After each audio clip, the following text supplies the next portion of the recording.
Game Boys, the Star Wars prequels, Kid Pics, The Cat in the Hat, the movie, the video game. What do all of these things have in common? Well, my perception of them is warped because they were part of my childhood, so now I think that they are the best products and best media that I will ever experience. Now that's what I call nostalgia. Yes, the warm, wonderful feeling you get when you're reminded of a forgotten relic of the past. Or just the past, I guess. The feeling you get when you hear that one song or watch that one movie and immediately you're socked in the face with the realization that life ain't what it used to be. Today, I want to talk about nostalgia and the effects it can have on people by looking at my own experiences and through trends that have emerged online. And you may be wondering, Noah, why must you try and dissect this warm, wonderful feeling? Leave it alone and let me reminisce in peace. Which is fair, but I need it for my own sanity. And ultimately, that's why I'm going to be analyzing such a widely felt emotion today. But before I get into it, I will admit I'm a sucker for a big ol' nostalgia sandwich. A big ol' Sonic Adventure 2 battle sandwich with some Danimals on the side. I will also start this off by saying that I'm in no way an expert on like psychology or human emotion or anything like that, so in fact, I know nothing about emotions or anything. I might say some stupid shit, man. What are you doing up there, buddy? Alright, now onto the real meat and potato of this video. People fucking love nostalgia. We eat that shit right up. Just keep on eating. Just like a buffet of memories and escapism. I don't know, man. Nostalgia, am I right? We love to romanticize any memory we have of the past. When people are in tough spots mentally, emotionally, physically, or like circumstantially, that reminder of better times can often provide some alleviation from the current stressors and anything causing issues in the present. Sometimes you just need that reminder of that one summer where you got to walk around town at night with your friends just to get some dopamine, and that's perfectly okay. I do it all the time. I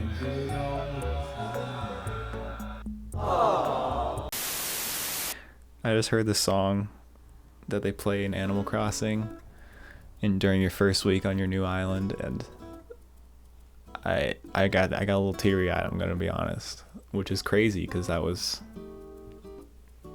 it's nostalgia for like a couple months ago. Man, yeah, 2020 has been a long fucking year, man. Oof, 2020. Now I could sit here all day.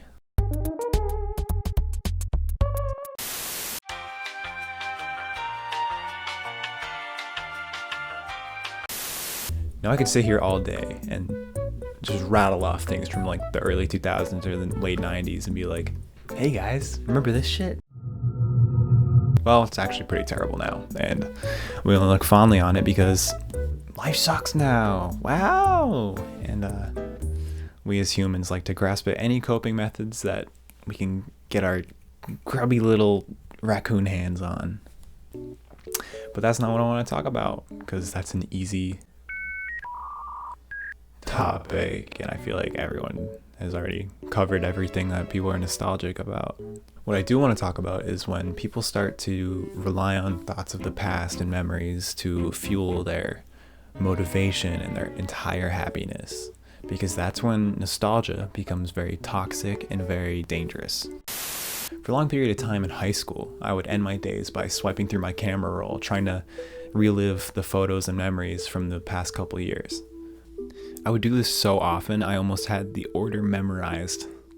I would get so much joy from looking at these photos and In all honesty, it was mostly because I was so miserable at the time. I had just gone through a really bad breakup. My friend group was changing rapidly. I had no real outlet for my emotions, and on top of all that, it was time to start looking at colleges or jobs and thinking about the future when I was still a tiny little pubescent boy. So to balance out all those outside stressors, I would look at these photos to give me that boost of nostalgia so I could get through the day. And this wasn't like rewatching Revenge of the Sith for the 20th time or replaying all of Super Mario 64 for some happy childhood memories either. This was me getting my only source of happiness and positivity through just photos and videos of the past. And these memories won't provide me with the same happiness that I would get from an active and constant part of my life. It was like I was substituting drinking water with remembering how to drink water and what that was like. It's only a matter of time until you realize that what you're replacing that tangible, real necessity with is insufficient and will eventually result in your downfall, either mentally or physically. Now, aside from my own experiences, I also want to talk about how nostalgia is used in media and in politics. And I wanted to talk about this specifically because I see it as real harm to people and it's an infectious idea or something that I think is plaguing a lot of people.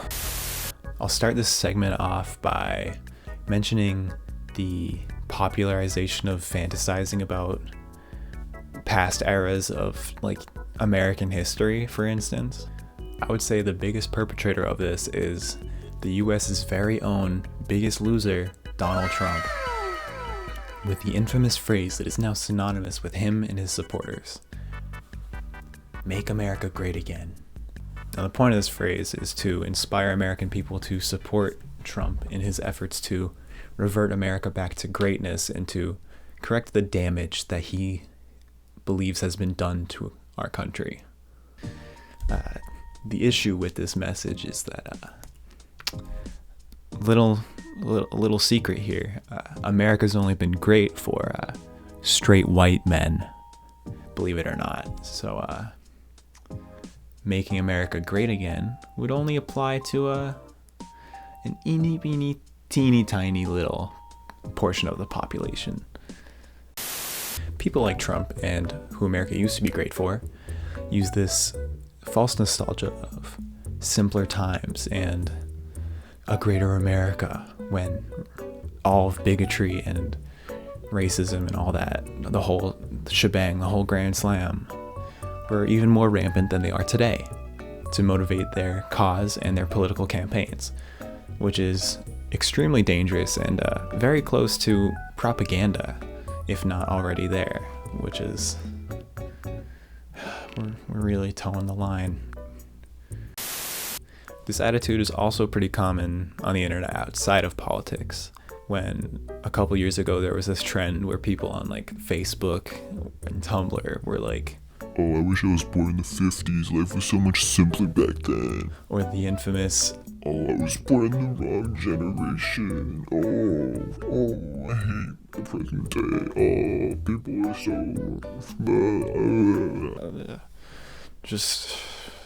Just the most exhausting, draining bullshit. They use less nostalgia and more romanticizing of these eras to fit their aesthetics when no shit, things were simpler back then. It was basically a death sentence to fight for your rights and beliefs and your opinions even, which is crazy. People were even man. People. Unless you're a fucking white guy, then you're fine. So yeah, it was much less likely for conflicting ideals because you were kind of forced to have the same ideas as everyone else.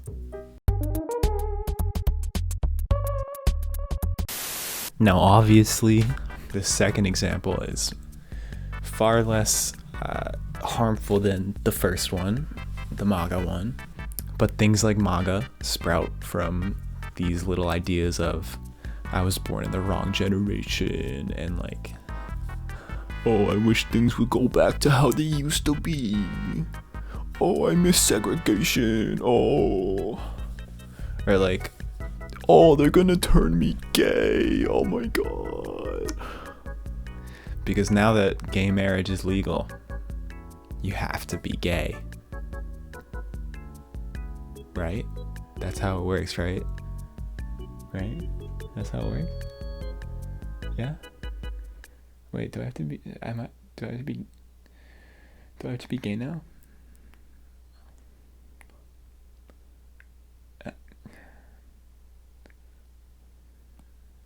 Announcement video coming soon.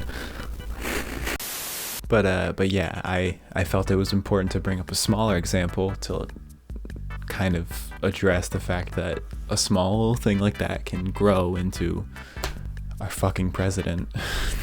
Former president. Let's go.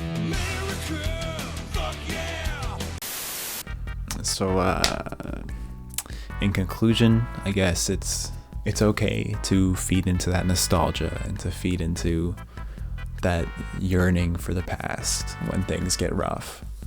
It's normal. Everyone does it. But, you know, just don't let it dominate your brain.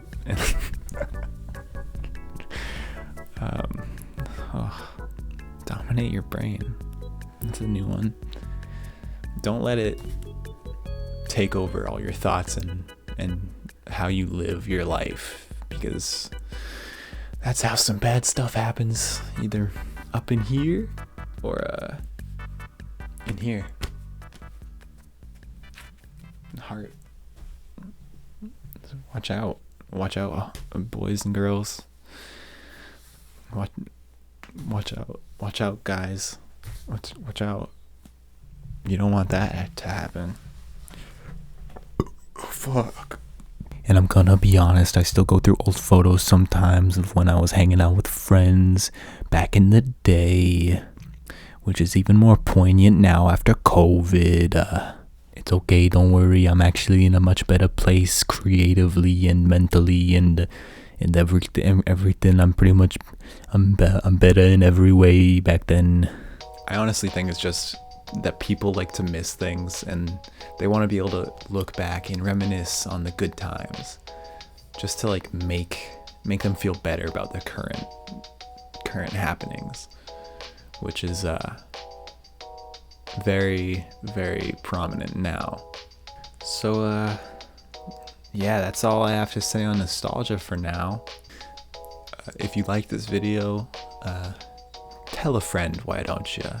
And hit like and subscribe, and tell your friend to also subscribe. I'm gonna be doing more videos in the future. I got some fun ideas in the workshop. That's it, I guess. Get out of my house. Why are you here? It's the middle of the night. What are you doing in my room? You're in my bedroom right now. Please get out. I gotta go to bed. It's like, dude, please leave. Please get out. You're scaring my kids, bro. My kids, you're scaring them. Look at them. You're scaring my kids. Look at. Go away. No, go.